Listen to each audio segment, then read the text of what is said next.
My name is Lena Morris, and this story isn't about what you might think when you read the title. It's not scandalous or shocking in the way people expect, but it did change everything about how I saw life, trust, and the people around me. I live in Asheville, North Carolina, a quiet, artistic town nestled in the mountains. I'm 33 years old, divorced, and I run a small flower shop downtown called Petals and Pine.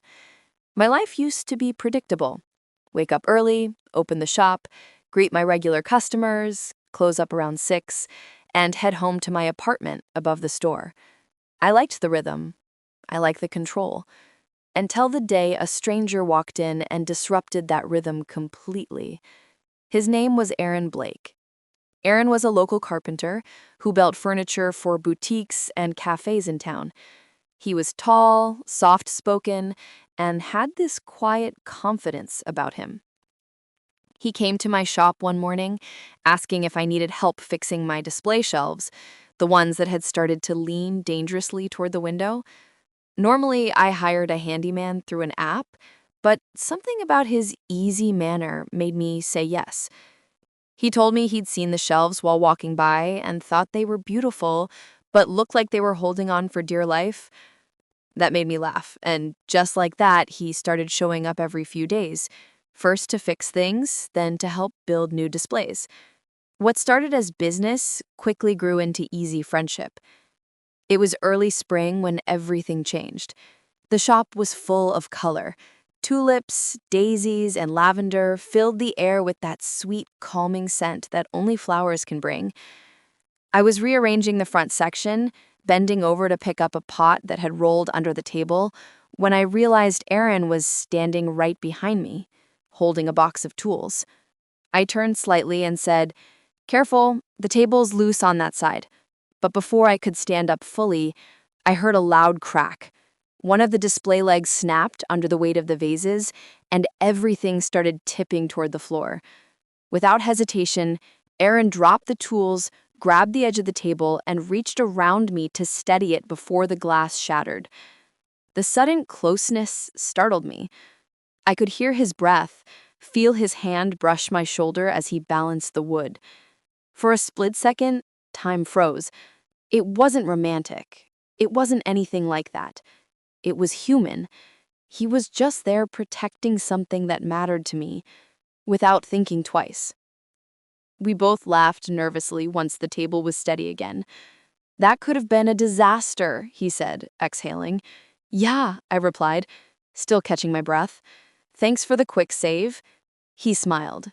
That small, genuine smile I'd started to recognize, the kind that told you he meant it. But what he did next, that changed everything. Later that day, after he finished repairing the table, Aaron quietly took the old, cracked piece of wood that had broken and began sanding it down. I asked what he was doing. "You see this?" he said, holding up the piece. "It's not useless. It just needs to be reshaped." I watched as he worked carefully, transforming what looked like junk into something new. Within half an hour, he'd carved it into a small wooden plaque with a smooth finish. When he handed it to me, I saw words etched across it. "Broken doesn't mean it's over." I didn't realize it then, but that message would become the turning point of my entire life. That night, I sat in my apartment staring at that plaque. The words hit me harder than I expected.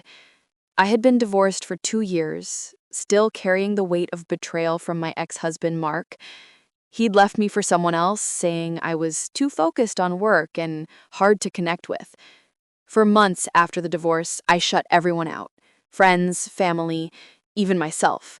I convinced myself I didn't need anyone. But Aaron's simple act of kindness that day cracked something open in me. He didn't know my story, yet his gesture spoke directly to the parts of me that I'd buried. The next day, when he came to finish the shelves, I made us both coffee. We sat on the floor, surrounded by sawdust and petals, talking about life. He told me he'd lost his wife to cancer 3 years earlier. Her name was Sophie. She'd been an artist full of light, he said. She used to paint wildflowers on their kitchen walls. When he talked about her, his voice softened. I could tell he still loved her deeply, even after all that time. You don't really move on. You just learn how to keep walking with the weight. Those words stayed with me. From then on, we started spending more time together, not in the romantic sense, but as two people slowly rediscovering what it meant to trust again. Sometimes he'd help at the shop. Other times we'd just walk through the local market talking about dreams and regrets. For the first time in years, I laughed without forcing it. A few weeks later, a big storm hit Asheville. Strong winds, heavy rain, the kind that makes you double-check every window latch. I stayed late at the shop trying to protect the flowers from the draft. Suddenly, the power went out, and everything went dark. Just as I was about to lock up and leave, I heard a knock at the door. It was Aaron, soaked from head to toe. I was nearby, thought I'd make sure you were okay. That night, we lit candles and sat together while the storm raged outside. The shop felt warm, almost magical. Rain hammered the roof, but inside there was peace. We talked for hours about fear, about grief, about second chances. At one point, he looked around at the candles flickering between the flowers and said, "You know, Lena, you bring beauty into the world every day, even when you can't see it." Something in his tone felt like healing. As weeks turned into months, the shop started to flourish. Aaron built new shelves, counters, and even a small reading nook near the window. He refused to take money for most of it, saying, "Call it community service or therapy." One afternoon, a woman came into the shop holding a small bouquet Aaron had built into a wooden vase. She said, "This was made by your friend, right? He told me every flower here represents someone who's learning to bloom again." I smiled. That was Aaron, quietly helping others without ever needing credit. Later that day, I found him outside fixing a bench by the door. "You're changing this place," I said. He looked up and replied, "No, Lena, you're the one who changed it the moment you decided to open the door again. Not just this shop, but your heart." That night, I finally understood something important. Sometimes healing doesn't come from grand gestures. It comes from people who show up when you least expect them, who stand behind you when things are falling apart, not to take advantage, but to help you steady the weight. And that's exactly what Aaron did for me that day, when I bent over to fix that table. He didn't just stop a fall. He stopped me from falling apart even more. The following spring, we opened a small workshop in the back of the shop called Mended Hands. We used reclaimed wood to build custom pieces, planters, frames, benches, and donated part of the proceeds to local families who'd lost someone or gone through hardship. It became more than just a project. It was a symbol of second chances, a reminder that broken things can become beautiful again when handled with care. 2 years later, I still keep that wooden plaque by the counter. Broken doesn't mean it's over. নদীর ধারে এক গ্রাম। প্রথম অধ্যায়, শুরুর কথা। পদ্মা নদীর ধারে ছোট্ট একটা গ্রাম, নামটা হলো কুসুমপুর। এই গ্রামে বাস করত একটা ছেলে, তার নাম রাকিব। রাকিবের বয়স মাত্র ২২ বছর। লেখাপড়ায় ভালো ছিল সে, কিন্তু টাকার অভাবে ঢাকা বিশ্ববিদ্যালয়ে ভর্তি পরীক্ষা দিতে পারেনি। এখন গ্রামের স্কুলে পড়ায়। মাসে বেতন পায় ১০,০০০ টাকা। রাকিবের বাবা মারা গেছেন ৩ বছর আগে। মা আছেন, ছোট্ট একটা বোন আছে, নাম মিথিলা। মিথিলার বয়স ১৫, এইচএসসি পরীক্ষা দেবে আগামী বছর। রাকিবের স্বপ্ন ছিল মিথিলাকে ডাক্তার বানাবে। কিন্তু স্বপ্ন আর বাস্তবের মধ্যে অনেক দূরত্ব। শীতের সকাল, কুয়াশায় ঢাকা গ্রাম। রাকিব স্কুলে যাওয়ার জন্য তৈরি হচ্ছে। মা খাবার দিয়েছে একটা টিফিন বক্সে, ভাত আর ডিম ভাজি। রাকিব সাইকেল নিয়ে বেরিয়ে পড়ল। স্কুল ৫ কিলোমিটার দূরে। পথে যেতে যেতে রাকিব ভাবছিল তার জীবনের কথা। এই গ্রামে আর কতদিন থাকবে? ঢাকায় গিয়ে কিছু করা যায় কি না? কিন্তু মা আর মিথিলাকে রেখে কিভাবে যাবে? মনটা খারাপ হয়ে গেল। স্কুলে পৌঁছে দেখল হেড স্যার দাঁড়িয়ে আছেন। হেড স্যার মানিক স্যার, বয়স ৫০-এর কাছাকাছি। ভালো মানুষ। রাকিবকে অনেক স্নেহ করেন। রাকিব, একটু আমার রুমে এসো, মানিক স্যার বললেন। রাকিব রুমে ঢুকল। মানিক স্যার বললেন, তুমি তো জানো আমাদের স্কুলের অবস্থা ভালো না। সরকারি অনুদান কমে গেছে। আমরা হয়তো তোমার বেতন আর বাড়াতে পারব না। রাকিবের মনটা ভেঙে গেল। কিন্তু সে কিছু বলল না। শুধু মাথা নেড়ে বলল, বুঝতে পারছি স্যার। তবে একটা খবর আছে, মানিক স্যার বললেন। শুনেছি জেলা শহরে একটা এনজিও শিক্ষক খুঁজছে। বেতন ভালো, 15,000 টাকা। তুমি চাইলে আবেদন করতে পারো। রাকিব একটু ভাবল। জেলা শহর মানে প্রায় 30 কিলোমিটার দূরে। রোজ যাওয়া আসা করা মুশকিল। থাকতে হবে সেখানে। স্যার, আমি ভেবে দেখি। রাকিব বলল। ক্লাস শুরু হল। রাকিব বাচ্চাদের বাংলা পড়াচ্ছে। ছোট্ট ছোট্ট মুখ, সবাই মন দিয়ে শুনছে। রাকিব ভাবল, এই বাচ্চাদের ছেড়ে কিভাবে যাবে? স্কুল ছুটির পর রাকিব বাড়ি ফিরল। মা রান্না করছে। মিথিলা পড়াশোনা করছে। রাকিব মাকে বলল এনজিওর কথা। মা চুপ করে রইল কিছুক্ষণ। তারপর বলল, ভাই, তুমি যা ভালো মনে করো তাই করো। আমরা সামলে নেব। কিন্তু রাকিব দেখল মায়ের চোখে পানি। দ্বিতীয় অধ্যায়, নতুন সিদ্ধান্ত। সেই রাতে রাকিব ঘুমাতে পারল না। বারবার একই চিন্তা মাথায় আসছে। কি করবে? এখানে থাকবে নাকি নতুন জায়গায় যাবে? পরদিন শুক্রবার। ছুটির দিন। রাকিব সকালে উঠে নদীর ধারে গেল। পদ্মা নদী। শীতকালে পানি কমে যায়, বালুর চর জেগে ওঠে। রাকিব একটা চরের উপর বসল। দূরে মাছ ধরা নৌকা দেখা যাচ্ছে। রাকিব ছোটবেলার কথা ভাবল। বাবা জীবিত ছিলেন তখন। বাবাও মাছ ধরতেন। একদিন নৌকা উল্টে গিয়ে বাবা ডুবে মারা যান। সেদিন থেকে রাকিবের জীবন বদলে গেল। লেখাপড়া ছেড়ে দিতে হল। মাকে সাহায্য করতে হল। হঠাৎ কেউ পেছন থেকে ডাকল, রাকিব ভাই। রাকিব ফিরে তাকাল। দেখল তার বন্ধু সাজিদ দাঁড়িয়ে আছে। সাজিদ ঢাকায় থাকে, প্রাইভেট কোম্পানিতে চাকরি করে। গ্রামে এসেছে ঈদের ছুটিতে। সাজিদ, কবে এলি? রাকিব খুশি হল। গতকাল এলাম। তোর খোঁজেই এসেছিলাম। সাজিদ পাশে বসল। দুই বন্ধু অনেকক্ষণ গল্প করল। সাজিদ বলল তার চাকরির কথা, ঢাকার জীবনযাপনের কথা। রাকিব শুনল চুপচাপ। তারপর সাজিদ জিজ্ঞেস করল, তুই এই গ্রামে আর কতদিন পড়ে থাকবি? ঢাকায় চলে আয় না। আমি তোকে চাকরি খুঁজে দেবগু। রাকিব মাথা নাড়ল। মা আর মিথিলাকে রেখে কিভাবে যাব? ওদেরকে নিয়ে আয়। ঢাকায় ভাড়া বাসায় থাকবি, সাজিদ বলল। তোকে তো জানি। ঢাকায় এক রুম ভাড়া নিতে কত টাকা লাগে? আমার সামর্থ্য আছে। রাকিব তিক্ত হাসল। সাজিদ কিছু বলল না। সে জানে রাকিবের সমস্যা। দুপুরে রাকিব বাড়ি ফিরল। মা খাবার দিয়েছে। ভাত, ডাল আর একটা মাছ।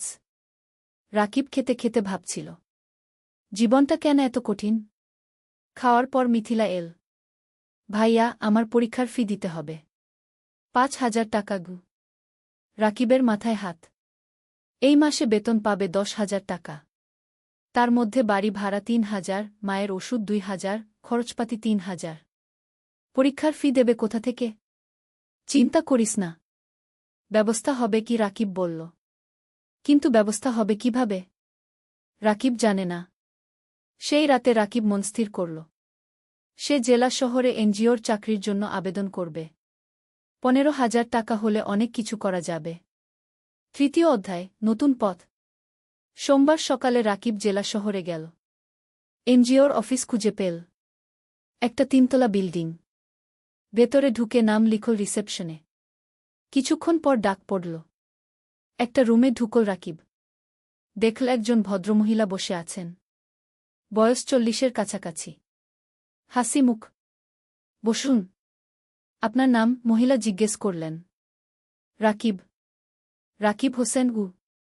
আপনার সার্টিফিকেট? রাকিব ব্যাগ থেকে সার্টিফিকেট বের করে দিল। মহিলা দেখলেন। আপনি গ্রামে পড়ান? মহিলা জিজ্ঞেস করলেন। জি মাম। 3 বছর ধরে। ভালো। আমরা গ্রামের স্কুলে কাজ করি। আপনার অভিজ্ঞতা কাজে লাগবে। মহিলা আরও কিছু প্রশ্ন করলেন। রাকিব উত্তর দিল। তারপর মহিলা বললেন, ঠিক আছে, আমরা আপনাকে জানাব। 1 সপ্তাহের মধ্যে ফোন করব। রাকিব বের হয়ে এল। মনটা একটু হালকা লাগল। হয়তো চাকরি হবে। কিন্তু সমস্যা হলো অন্য জায়গা।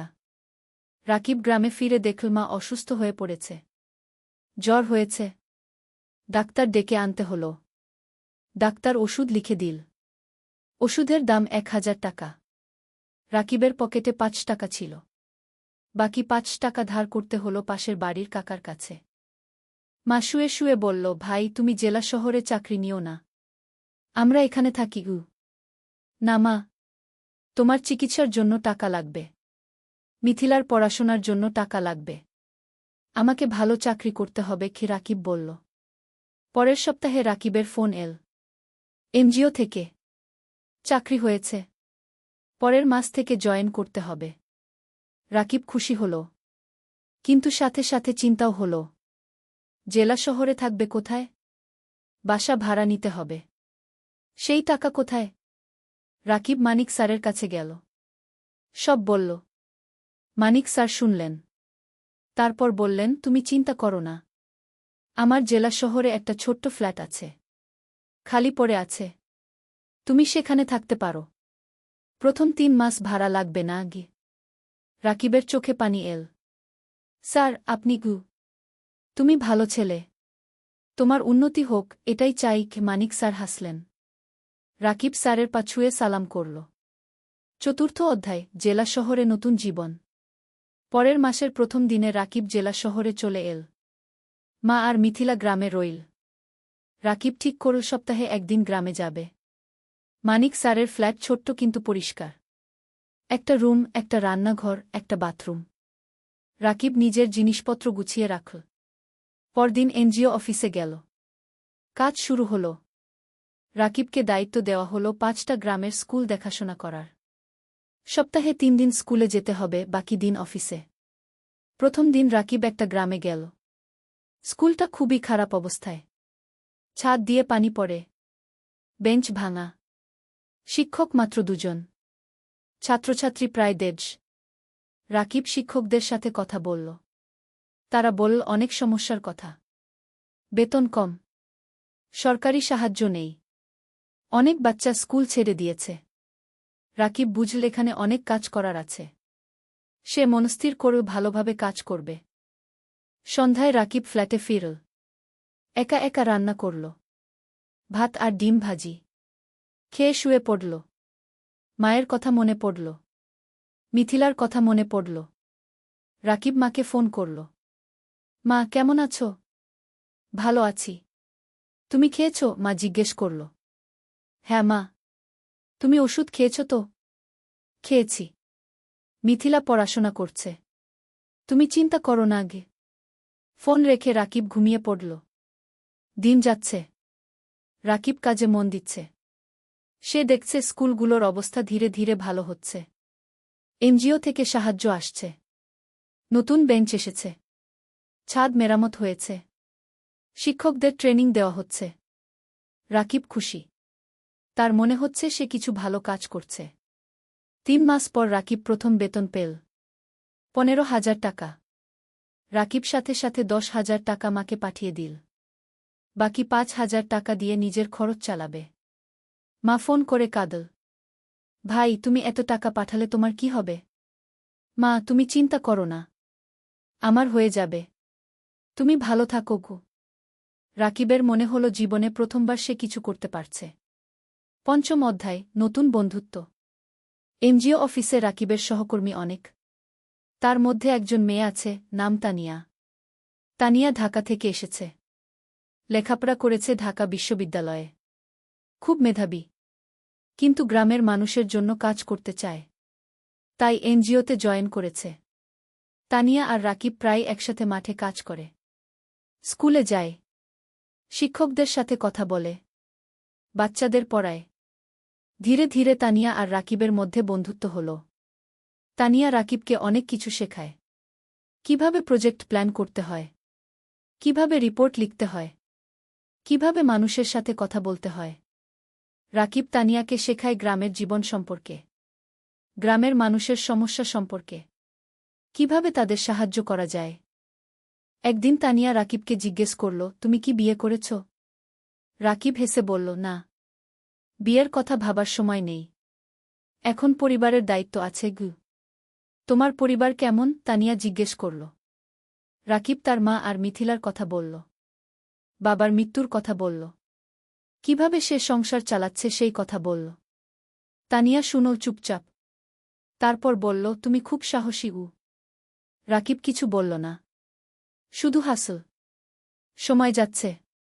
রাকিবের কাজ ভালো হচ্ছে। এনজিও থেকে তাকে প্রশংসা করা হচ্ছে। বেতনও বাড়ল। এখন 17,000 টাকা পায়। রাকিব সপ্তাহে একদিন গ্রামে যায়। মাকে দেখে আসে। মিথিলার পড়াশোনা দেখে দেয়। মিথিলা এখন কলেজে পড়ছে। সে ডাক্তার হতে চায়।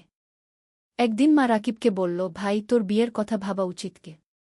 রাকিব হাসল। মা, এখনো সময় আছে। আগে মিথিলাকে প্রতিষ্ঠিত করি কি। কিন্তু তোর বয়স হয়ে যাচ্ছে। আমি চিন্তায় থাকি কি, মা বলল। তুমি চিন্তা করো না মা, সব ঠিক হবে। ষষ্ঠ অধ্যায়, প্রেম আর স্বপ্ন। 1 বছর পার হয়ে গেল। রাকিব এখন এনজিওতে প্রজেক্ট কোঅর্ডিনেটর। বেতন 20,000 টাকা। সে এখন একটা ভাড়া বাসায় থাকে। মাসে ভাড়া 5,000 টাকা। তবু মাকে প্রতি মাসে 12,000 টাকা পাঠায়। মিথিলা খুব ভালো ফলাফল করেছে।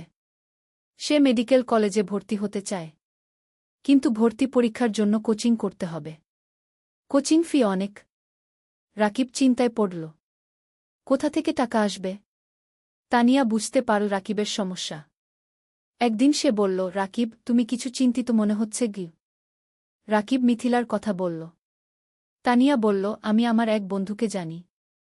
সে ঢাকায় মেডিকেল কোচিং সেন্টার চালা। আমি তাকে বলবো। হয়তো কম ফিতে তোমার বোনকে ভর্তি করে নেবে গি। রাকিব অবাক হল। তুমি এত সাহায্য করছো কেন? তানিয়া চুপ করে রইল কিছুক্ষণ। তারপর বলল, কারণ তুমি ভালো মানুষ গো। রাকিব কিছু বলল না। কিন্তু মনের ভেতর একটা অনুভূতি হল। পরের সপ্তাহে তানিয়া তার বন্ধুর সাথে রাকিবের কথা হল। বন্ধু রাজি হল মিথিলাকে অর্ধেক ফিতে ভর্তি করতে। রাকিব খুশিতে আত্মহারা। সে তানিয়াকে ধন্যবাদ দিল বারবার।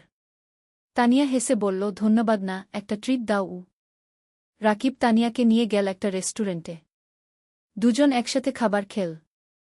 অনেক গল্প করল। হাসল। খাওয়ার পর বাইরে বের হয়ে তানিয়া বলল, রাকিব, আমি তোমাকে একটা কথা বলতে চাই। বলো।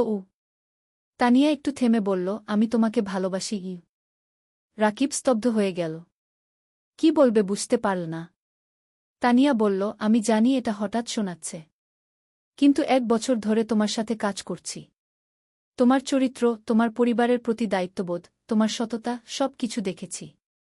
তুমি আমার মনে জায়গা করে নিয়েছ। রাকিব কিছুক্ষণ চুপ করে রইল। তারপর বলল, তানিয়া, আমি জানি না কি বলবো। তুমি ঢাকার মেয়ে, উচ্চশিক্ষিত। আমি একজন সাধারণ গ্রামের ছেলে। আমার পরিবার গরিব। আমার অনেক দায়িত্ব আছে গিউ। তানিয়া রাকিবের হাত ধরল। এগুলো আমার কাছে কোনো সমস্যা নয়। আমি তোমাকে চাই, তোমার টাকা বা স্ট্যাটাস নয় গু।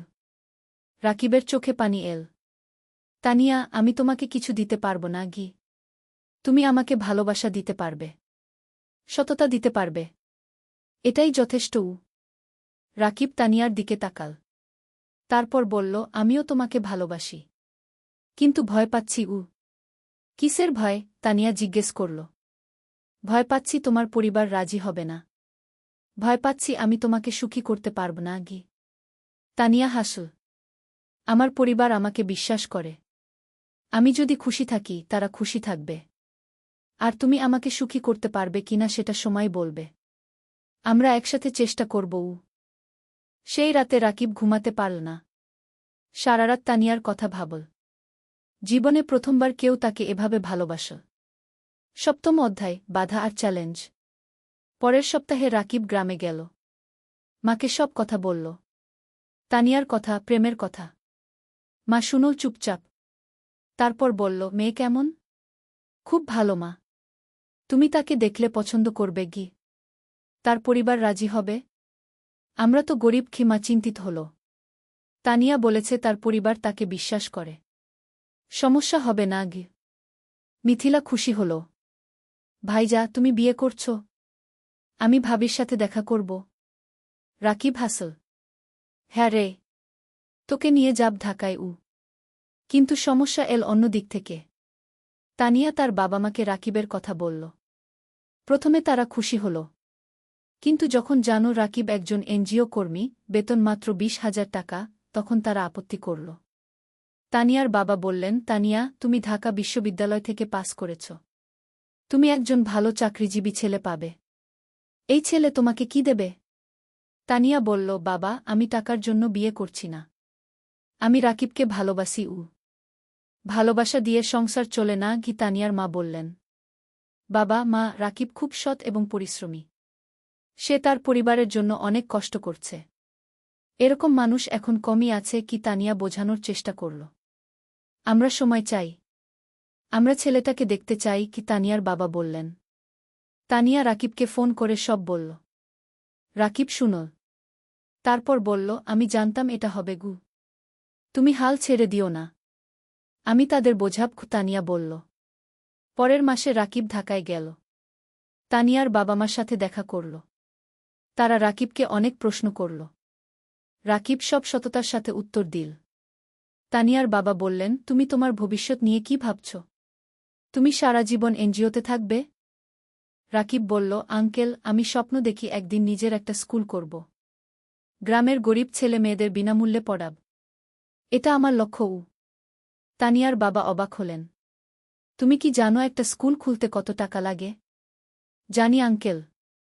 কিন্তু আমি বিশ্বাস করি যদি সততার সাথে চেষ্টা করি, একদিন সফল হব। তানিয়ার বাবা কিছু বললেন না। কিন্তু রাকিবের চোখে যে আগুন দেখলেন সেটা তাকে ভাবিয়ে তুলল। সেই রাতে তানিয়ার বাবা-মা আলোচনা করলেন। তারপর তারা রাজি হলেন।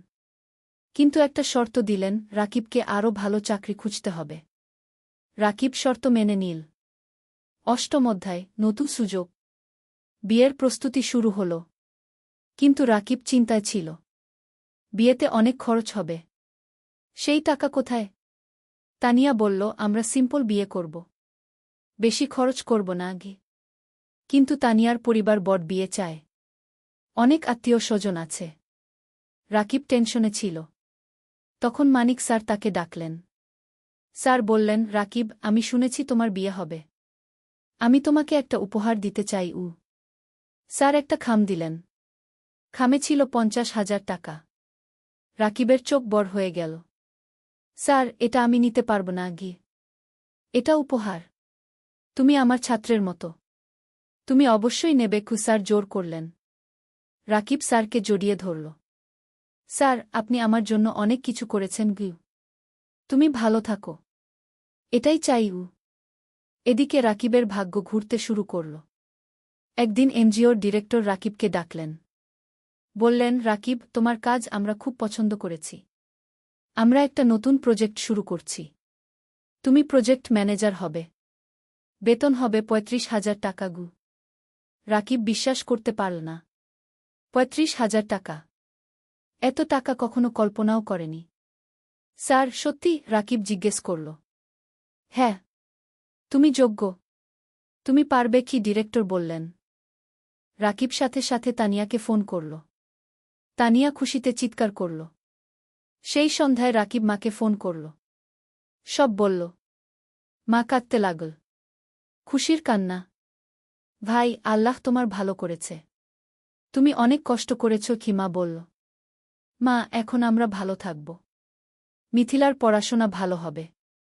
তুমি সুস্থ থাকবে গু। বিয়ের দিন এল। সিম্পল কিন্তু সুন্দর বিয়ে। গ্রাম থেকে মা আর মিথিলা এসেছে। রাকিবের বন্ধুরা এসেছে।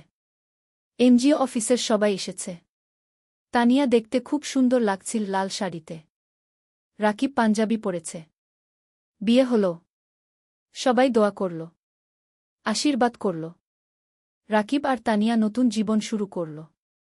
নবম অধ্যায়, স্বপ্ন পূরণের পথে। বিয়ের পর রাকিব আর তানিয়া জেলা শহরে একটা বড় ফ্ল্যাট ভাড়া নিল। 2 বেডরুমের। তারা ঠিক করল মা আর মিথিলাকে নিয়ে আসবে। মা প্রথমে রাজি হল না। বলল, তোমরা নতুন বিয়ে করেছ, আমরা গেলে তোমাদের সমস্যা হবে গি। তানিয়া নিজে গ্রামে গেল। মাকে বলল, মা, আপনি আমার মা। আপনি না থাকলে আমার সংসার অসম্পূর্ণ। মা তানিয়াকে জড়িয়ে ধরল। মা, তুমি খুব ভালো। মা আর মিথিলা জেলা শহরে চলে এল। এখন তারা সবাই একসাথে থাকে। মিথিলা ঢাকায় কোচিং করছে। সে খুব মন দিয়ে পড়ছে। তার লক্ষ্য মেডিকেল কলেজে চান্স পাওয়া। রাকিব নতুন প্রজেক্টে কাজ শুরু করেছে। প্রজেক্টটা খুব বড়। 15টা গ্রামে কাজ করতে হবে। স্কুল, স্বাস্থ্যকেন্দ্র, নারী উন্নয়ন, সব ধরনের কাজ। রাকিব খুব ব্যস্ত হয়ে গেল। সকাল থেকে রাত পর্যন্ত কাজ। কিন্তু সে খুশি। কারণ সে মানুষের উপকার করছে। তানিয়াও কাজ করছে। সেও একটা প্রজেক্টে আছে। তাদের দুজনের মিলে এখন বেতন 55,000 টাকা। এত টাকা রাকিব কখনো কল্পনা করেনি। এখন তারা স্বাচ্ছন্দ্যে আছে। মায়ের ভালো চিকিৎসা হচ্ছে। মিথিলার পড়াশোনা ভালো হচ্ছে। রাকিব কিছু টাকা সেভিংসও করছে। একদিন রাকিব তানিয়াকে বলল, তুমি জানো, আমার স্বপ্ন ছিল একটা স্কুল করা গিয়ে। হ্যাঁ, মনে আছে। তুমি এখনও সেই স্বপ্ন দেখো? তানিয়া জিজ্ঞেস করল। হ্যাঁ, আমি ভাবছি আমরা যদি কিছু টাকা সেভ করি, তাহলে হয়তো একদিন একটা ছোট্ট স্কুল খুলতে পারব। তানিয়া হাসল। চলো, আমরা একসাথে এই স্বপ্ন পূরণ করব। দুজনে মিলে প্ল্যান করতে লাগল। কিভাবে টাকা জমাবে? কোথায় স্কুল খুলবে? কিভাবে চালাবে? 1 বছর পর মিথিলা মেডিকেল ভর্তি পরীক্ষা দিল। রেজাল্ট আসল। সে চান্স পেয়েছে সরকারি মেডিকেল কলেজে। পুরো পরিবার খুশিতে আত্মহারা। মা কাঁদল। রাকিব মিথিলাকে জড়িয়ে ধরল। তানিয়া মিষ্টি বিতরণ করল। ভাইয়া, এটা তোমার জন্য। তুমি আমার জন্য সব ত্যাগ করেছ। মিথিলা কাঁদতে কাঁদতে বলল। না রে, এটা তোর নিজের যোগ্যতা। তুই মন দিয়ে পড়েছিস। রাকিব বলল। সেই রাতে রাকিব ছাদে দাঁড়িয়ে আকাশের দিকে তাকাল। তার মনে পড়ল বাবার কথা। বাবা বেঁচে থাকলে কত খুশি হতেন। তানিয়া এসে পাশে দাঁড়াল। কি ভাবছ? বাবার কথা ভাবছি। সেই গরিব দিনগুলোর কথা ভাবছি। আজ আমরা এত দূর এসেছি। হ্যাঁ, আর এটা শুধু শুরু। আমাদের আরও অনেক পথ যেতে হবে। তানিয়া বলল। 10ম অধ্যায়, চূড়ান্ত স্বপ্ন। 3 বছর পার হয়ে গেল। রাকিব এখন এনজিওর সিনিয়র প্রজেক্ট ম্যানেজার। বেতন 50,000 টাকা। Tania project coordinator. বেতন 40,000 টাকা। মিথিলা এখন মেডিকেল কলেজের 3য় বর্ষে। সে খুব ভালো পড়ছে। তার লক্ষ্য একজন ভালো ডাক্তার হওয়া এবং গ্রামের মানুষের সেবা করা। মা এখন সুস্থ। তার মুখে হাসি ফিরে এসেছে। রাকিব আর তানিয়া এই 3 বছরে প্রায় 10 লক্ষ টাকা সেভ করেছে। এখন তারা ঠিক করেছে স্বপ্নের স্কুল খুলবে। রাকিব গ্রামে গিয়ে একটা জমি কিন। 2 বিঘা জমি। সেখানে স্কুল করবে। তারা ব্যাংক থেকে লোন নিল। আরও 5 লক্ষ টাকা। মোট 15 লক্ষ টাকা দিয়ে স্কুল তৈরি করা শুরু হল। মানিক স্যার অনেক সাহায্য করলেন। তিনি স্কুলের ডিজাইন করে দিলেন। শিক্ষক খুঁজে দিলেন। 6 মাস পর স্কুল তৈরি হল। নাম দেওয়া হল আলোর পাঠশালা। স্লোগান, শিক্ষাই আলো, শিক্ষাই মুক্তি। স্কুলে গরিব পরিবারের বাচ্চারা বিনামূল্যে পড়বে।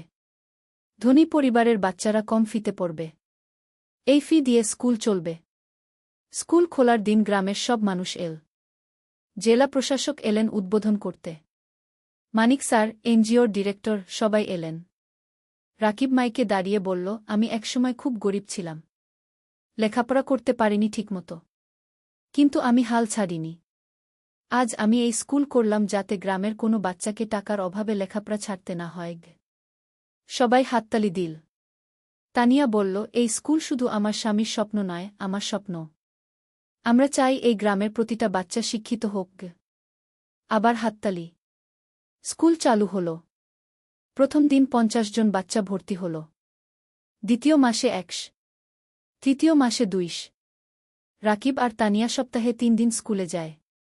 বাচ্চাদের পড়ায়। শিক্ষকদের ট্রেনিং দেয়া। স্কুল দেখাশোনা করে। মিথিলা ছুটির দিনে স্কুলে এসে বাচ্চাদের স্বাস্থ্য চেক আপ করে বিনামূল্যে। মা রান্না করে বাচ্চাদের খাওয়ায়। অনেক বাচ্চা গরিব পরিবার থেকে আসে। তারা দুপুরে খায় না। মা তাদের খাওয়ায়। 2 বছর পর স্কুলে 5 বাচ্চা পড়ছে। 10 জন শিক্ষক আছে। স্কুল ভালোভাবে চলছে। জেলার মধ্যে কি আলোর পাঠশালা কি একটা আদর্শ স্কুল হিসেবে পরিচিতি পেয়েছে। একাদশ অধ্যায় জীবনের পূর্ণতা। 5 বছর পর রাকিবের বয়স এখন 33। তানিয়ার বয়স 31। তাদের একটা মেয়ে হয়েছে। নাম রাখা হয়েছে অনন্যা। অনন্যার বয়স 2 বছর। মিথিলা এখন ডাক্তার। সে একটা সরকারি হাসপাতালে কাজ করছে।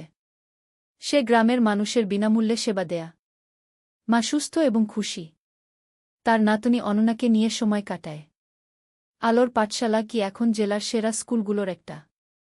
এখানে 1000 বাচ্চা পড়ছে। 20 জন শিক্ষক আছে। স্কুলের রেজাল্ট খুব ভালো। রাকিব আর তানিয়া এখন আর এনজিওতে কাজ করে না। তারা পুরোপুরি স্কুলেই সময় দেয়া। তারা আরও 2টো স্কুল খোলার পরিকল্পনা করছে। একদিন রাকিব স্কুলের ছাদে দাঁড়িয়ে আছে। তানিয়া এসে পাশে দাঁড়াল। হাতে চায়ের কাপ। কি ভাবছ? তানিয়া জিজ্ঞেস করল।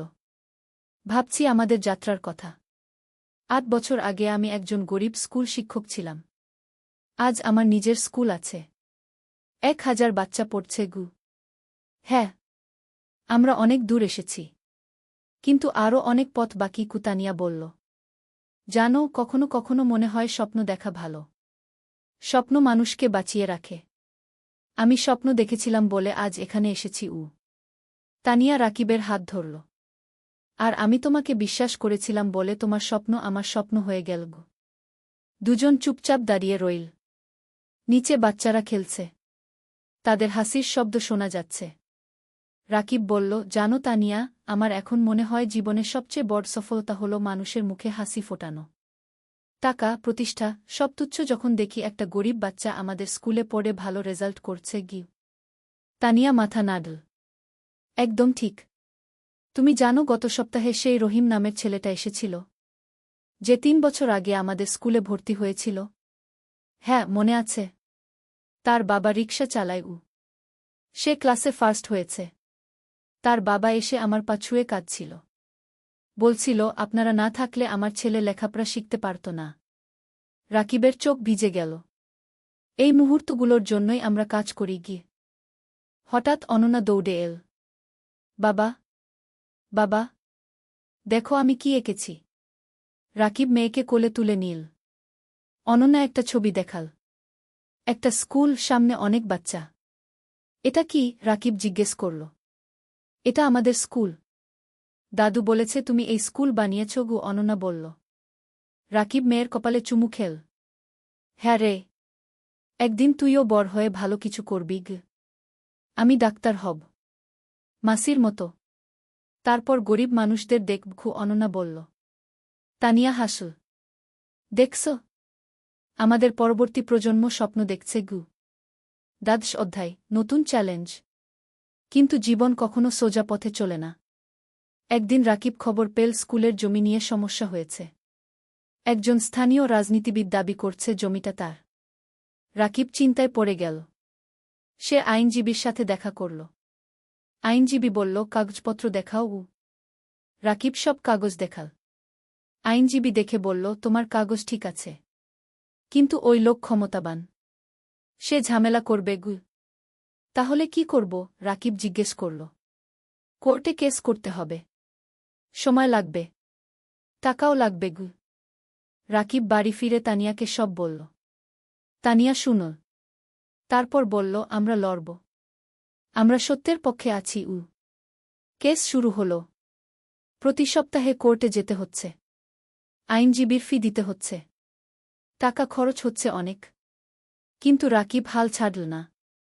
সে জানে সে ন্যায়ের পক্ষে। এই সময় গ্রামের মানুষ রাকিবের পাশে দাঁড়াল। তারা একটা কমিটি করল। সবাই মিলে টাকা তুলল রাকিবকে সাহায্য করার জন্য। একদিন গ্রামের চেয়ারম্যান রাকিবের কাছে এসে বলল, রাকিব, তুমি আমাদের গ্রামের গর্ব। তুমি আমাদের বাচ্চাদের শিক্ষিত করছ। আমরা তোমাকে একা ছাড়ব না। রাকিব কান্নায় ভেঙে পড়ল। আপনারা আমার পরিবার। মানিক স্যারও সাহায্য করলেন। তিনি জেলা প্রশাসকের সাথে কথা বলল। প্রশাসক বিষয়টা দেখলেন। 6 মাস পর কোর্ট রায় দিল রাকিবের পক্ষে। জমি রাকিবেরই। সেই দিন স্কুলে উৎসব হল। সবাই খুশি। বাচ্চারা নাচল, গাইল। রাকিব মাইকে বলল, আজ আমরা জিতেছি। কিন্তু এটা শুধু আমার জয় নয়, এটা আমাদের সবার জয়। সত্যের জয়। ত্রয়োদশ অধ্যায়, সম্প্রসারণ। কেস জেতার পর রাকিবের আত্মবিশ্বাস বেড়ে গেল। সে ঠিক করল আরও একটা স্কুল খুলবে, পাশের জেলায়। তানিয়া রাজি হল। তারা আবার সেভিংস শুরু করল।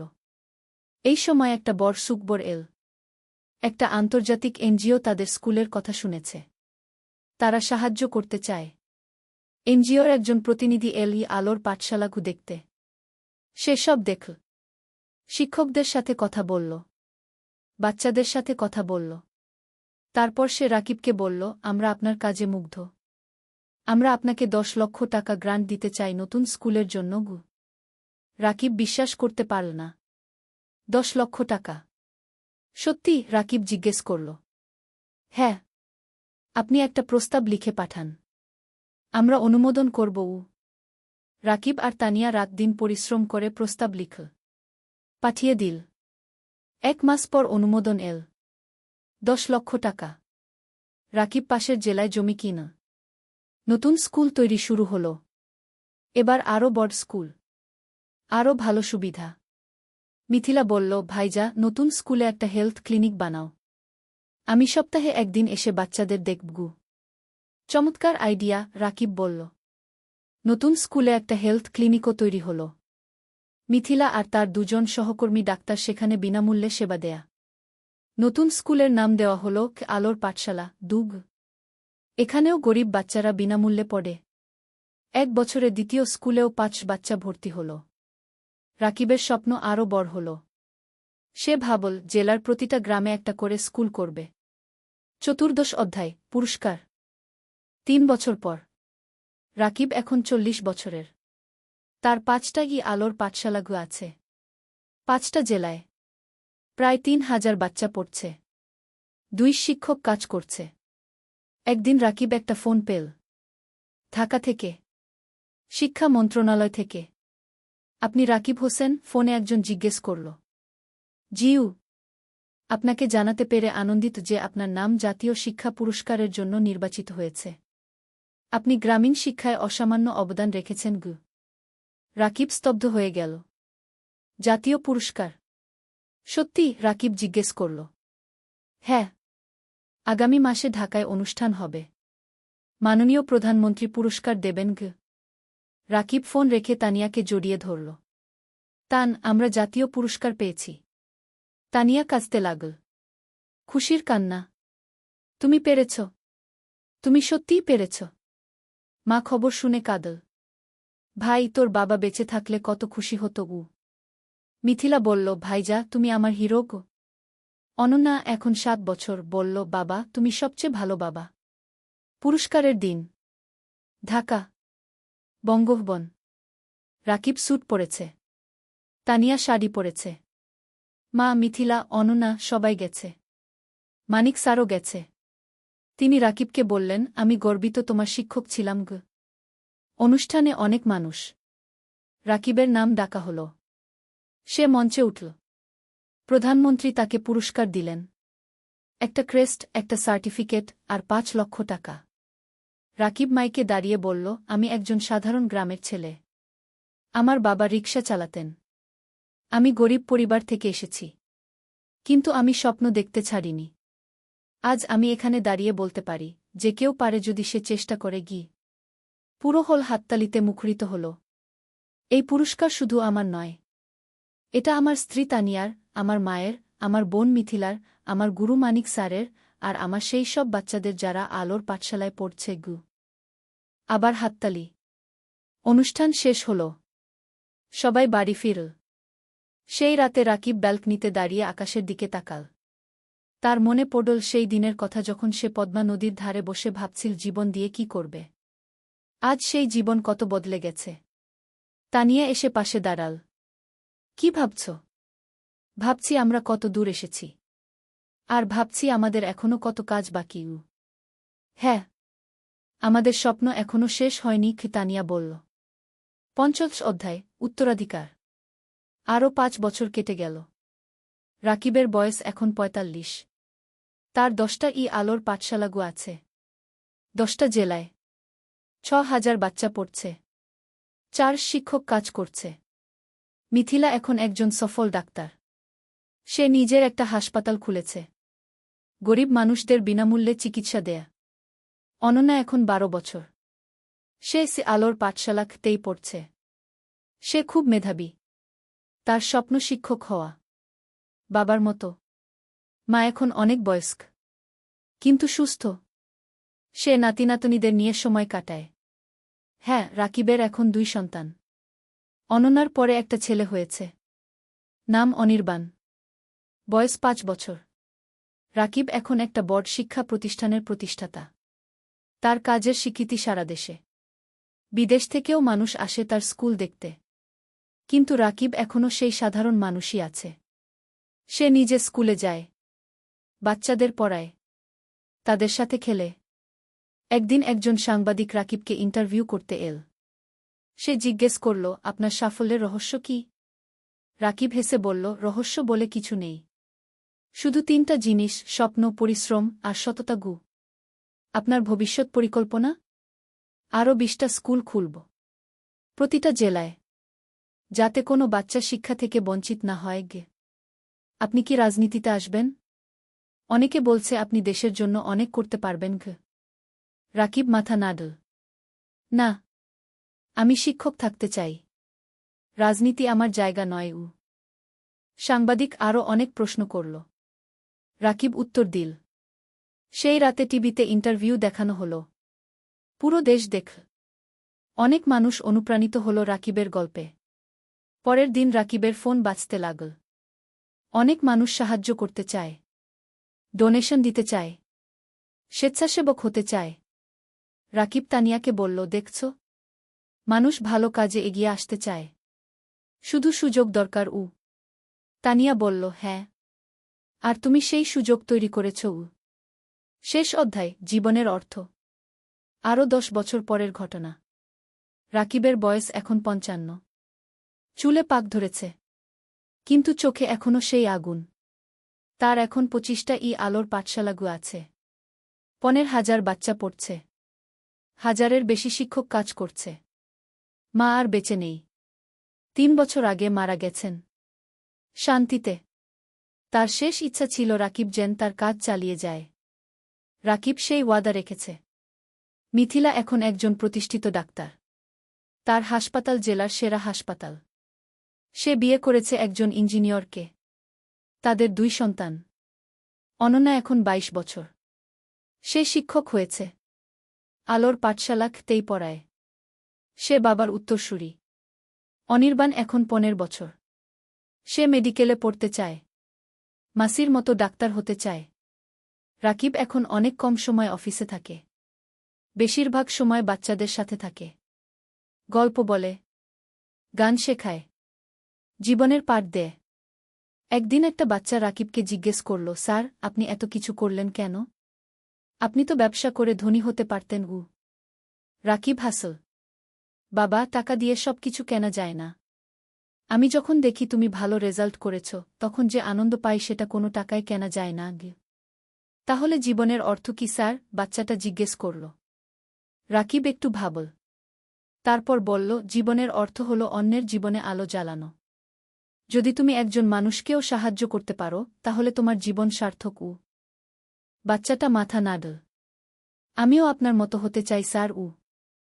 রাকিব বাচ্চাটার মাথায় হাত বুলিয়ে দিল। তুমি আমার চেয়ে আরও ভালো হবে। সেই সন্ধ্যায় রাকিব আর তানিয়া তাদের বাড়ির ছাদে বসে আছে। সূর্য অস্ত যাচ্ছে। আকাশ লালকুমলা রঙে রাঙানো। তানিয়া বলল, তুমি জানো, যখন প্রথম তোমাকে দেখেছিলাম তখন জানতাম না তুমি এত দূর যাবে। রাকিব হাসল। আমিও জানতাম না, কিন্তু তোমাকে পেয়েছিলাম বলে সম্ভব হয়েছে। না, তুমি পেরেছ তোমার ইচ্ছাশক্তি আর কঠোর পরিশ্রমের কারণে। আমি শুধু সাথে ছিলাম গু। তুমি শুধু সাথে ছিলে না। তুমি আমার শক্তি ছিলে। আমার অনুপ্রেরণা ছিলে গু। দুজন চুপচাপ বসে রইল। নিচে কি আলোর পাঠশালা গু দেখা যাচ্ছে। বাচ্চারা খেলছে। রাকিব বলল, জানো তানিয়া, আমি এখন শান্তিতে আছি। আমার মনে হয় আমি আমার জীবন দিয়ে কিছু অর্থবহ করতে পেরেছি গু। তুমি পেরেছ। তুমি হাজারো জীবন বদলে দিয়েছ গি, তানিয়া বলল। হঠাৎ অনন্যা এল। বাবা, মা, খাবার তৈরি। রাকিব উঠে দাঁড়াল। চলো। তিনজন একসাথে নিচে নামল। পরিবার একসাথে বসে খাবার খেল। হাসল। গল্প করল। রাতে শোয়ার আগে রাকিব জানালার পাশে দাঁড়িয়ে বাইরে তাকাল। দূরে তারা জ্বলছে। রাকিব মনে মনে ভাবল, জীবন একটা যাত্রা। কখনো কঠিন, কখনো সহজ। কিন্তু যদি তুমি স্বপ্ন দেখো, যদি তুমি পরিশ্রম করো, যদি তুমি সৎ থাকো, তাহলে তুমি অবশ্যই সফল হবে। আর সবচেয়ে বড় সফলতা হল যখন তুমি অন্যের জীবনে আলো জ্বালাতে পারো। রাকিব হাসল। তারপর বিছানায় শুয়ে পড়ল। গভীর ঘুমে তলিয়ে গেল। শান্তির ঘুম। পরিতৃপ্তির ঘুম। কারণ সে জানে তার জীবন সার্থক হয়েছে। তার স্বপ্ন পূরণ হয়েছে। আর এটাই জীবনের সবচেয়ে বড় পাওয়া।